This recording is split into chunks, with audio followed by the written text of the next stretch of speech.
لن ينال الله لحومها ولا دماؤها ولكن يناله التقوى منكم كذلك سخرها لكم لتكبروا الله على ما هداكم وبشر المحسنين. خدا تک ان جانوروں کا گوشت جانے والا ہے اور نہ خون. اس کی بارگاہ میں صرف تمہارا تقوی جاتا ہے. اور اسی طرح ہم نے ان جانوروں کو تمہارا تابع بنا دیا ہے کہ خدا کی دی ہوئی ہدایت پر اس کی کبریائی کا اعلان کرو اور نیک عمل کرنے والوں کو بشارت دے دو. اب یہاں سے گفتگو ہم شروع کرتے ہیں کہ ذبح کرنے سے کیا مراد ہے. ذبح کرنے سے مراد ہے کہ جانور کی 4 رگوں کو عام طور پہ رگ کہہ دیا جاتا ہے، جبکہ ان میں سے 2 نالیاں ہیں اور 2 رگیں ہیں. اور روایتوں میں، فقہ کتابوں میں ان 4 رگوں کے لیے جو لفظ استعمال ہوتا ہے وہ ہے اوداج اربعہ، یعنی 4 اہم رگیں. ان میں سے ایک ہے کھانے اور پینے کی نالی، ایک ہے سانس کی نالی، اور 2 ان کے ارد گرد ہیں خون کی موٹی نالیاں. ان 4 کو کاٹنا ہے. فقط کسی ایک کو کاٹ کے اگر جانور کا دم نکل جائے تو کافی نہیں، 2 کو کاٹ کے جانور کا دم نکل جائے کافی نہیں، 3 کو کاٹیں اور چوتھے بغیر کاٹے جانور کا دم نکل جائے تو وہ جانور ذبح شدہ نہیں مانا جائے گا، بلکہ لازم ہے کہ 4 رگوں کو پورا کاٹا جائے. اگر انہیں پورا کاٹا جائے گا تو یہ ہے ذبح. اب سوال یہ پیدا ہوتا ہے کہ ذبح کی شرائط کیا ہیں. تو ایک شرط تو یہی ہو گئی جو آپ کے سامنے بیان کی، یا یہ سمجھ لیں کہ ذبح کرنا کسے کہا جاتا ہے وہ آپ کے سامنے بیان کیا گیا. ذبح کرنے کی پہلی شرط یہ ہے کہ جانور کو قبلہ رخ رکھا جائے. اب اگر اونٹ کو نہر کرنا ہے تو وہ قبلہ رخ کھڑا ہوگا. اسی طریقے سے کوئی بڑا جانور کہ جس کو گرانا مشکل ہو تو اسے بھی ذبح کیا جا سکتا ہے. وہ سارے مسائل اس وقت بیان کرنا ضروری نہیں ہے کہ کس طریقے سے ذبح کیا جا سکتا ہے. مثال کے طور پہ جانور کو بے ہوش بھی کیا جا سکتا ہے، شوک بھی لگایا جا سکتا ہے، یا بعض جگہ دماغ میں ایک ضربت لگاتے ہیں یا ڈرل کرتے ہیں، اس کے بعد جانور کو ذبح کرتے ہیں. تو کیا یہ طریقے جائز ہیں؟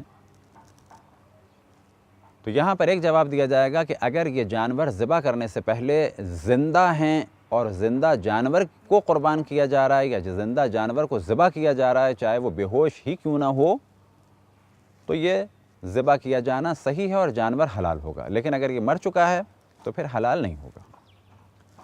بس ہماری گفتگو تھی کہ جانور کو قبلہ رخ رکھنا ہے. اگر اونٹ ہے تو اسے قبلہ رخ کھڑا کرنا ہے. اب اگر کوئی جانور ہم گرا کے ذبح کر رہے ہیں تو وہ اس طریقے سے رکھا جائے. فرض کریں کہ یہ اگر جانور ہے اور یہ اس کا سر کا حصہ ہے تو اس طریقے سے اس کو گرایا جائے، چاہے سر اس جانب ہو اور چاہے سر اس جانب ہو. اگر یہ دھڑ قبلے کی جانب ہے تو کہا جائے گا کہ یہ قبلے کی جانب ہے جانور. ٹانگیں اگر موڑ دی جائیں تو کوئی حرج نہیں ہے.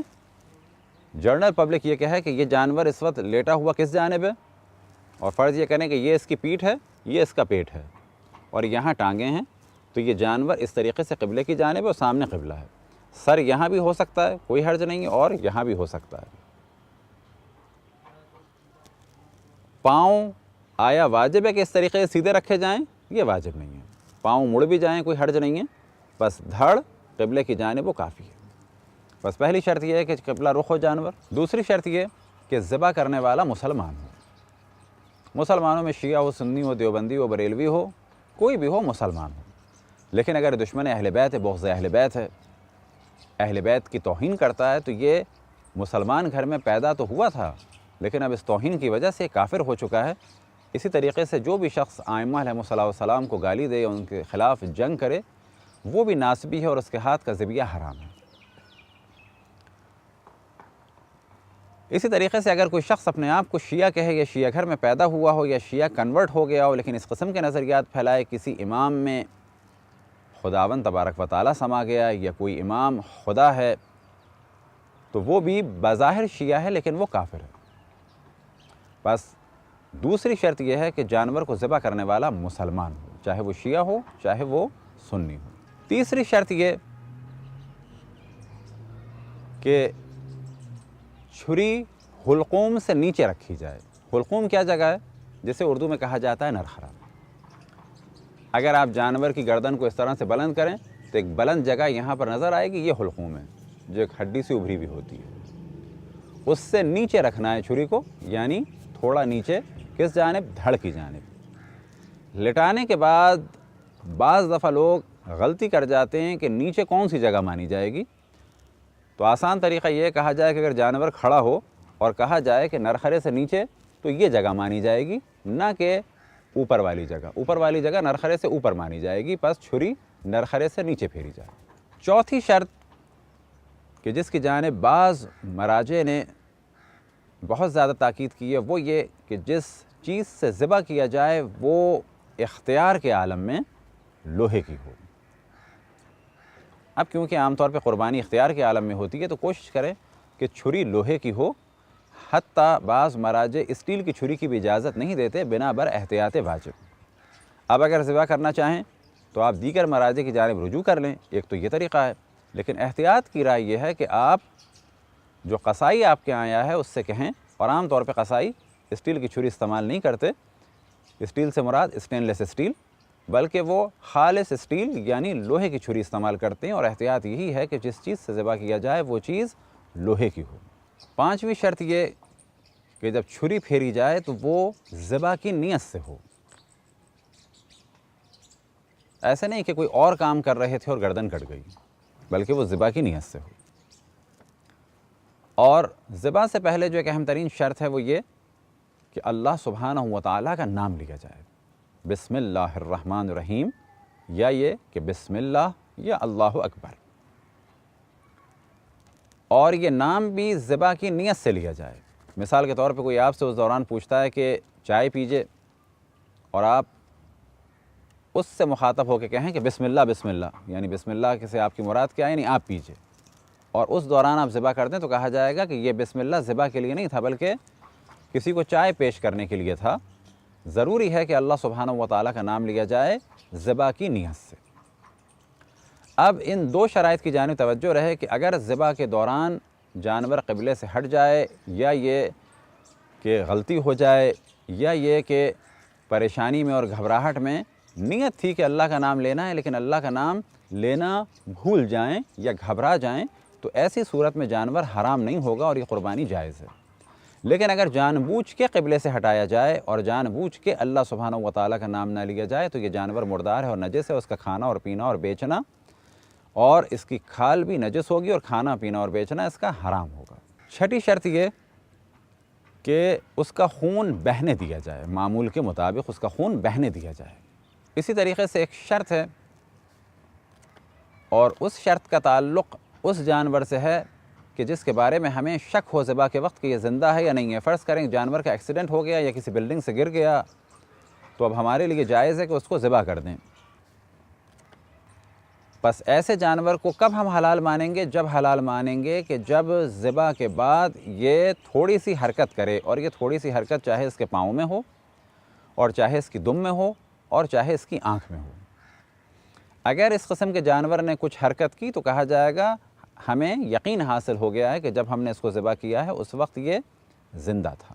احتیاط یہ ہے کہ جانور کے سر کو جان بوجھ کے جدا نہ کیا جائے، بلکہ 4 رگوں کو کاٹنے کے بعد چھوڑ دیا جائے تڑپنے کے لیے، اس کا خون بہہ جائے، اور جب دم نکل جائے اس کے بعد سر کو تن سے جدا کیا جائے۔ اسی طریقے سے احتیاط ہے، ممکن ہے کوئی کہے کہ جی ہم نے سر کو تن سے جدا نہیں کیا بلکہ کھال لگی رہنے دی، تو کہا جائے گا احتیاط ہے کہ حرام مغز کو جدا نہ کیا جائے۔ حرام مغز کیا چیز ہے؟ ریڑھ کی ہڈی میں جو ایک موٹی سی سفید رگ ہوتی ہے، یعنی اسپائنل کارڈ میں، ریڑھ کی ہڈی میں جو اسپائنل کارڈ ہے اس کو جدا نہ کیا جائے، یہ ہے حرام مغز۔ اس کو رہنے دیا جائے، جب دم نکل جائے تو پھر ریڑھ کی ہڈی کو اور گردن کو جدا کیا جائے۔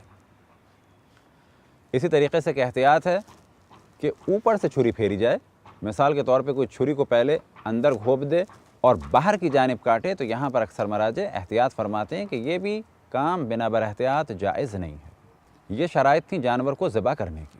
ذبح کے وقت بسم اللہ کہنا کافی ہے، اللہ اکبر کہنا کافی ہے، لیکن بعض دعائیں ہیں کہ جن کا ذکر مفاتح الجنان میں یا تحفۃ الانوام میں یا دیگر کتابوں میں ہے، اس کا پڑھنا واجب نہیں ہے، وہ مستحب ہے۔ ان دعاؤں میں سے ایک دعا ہے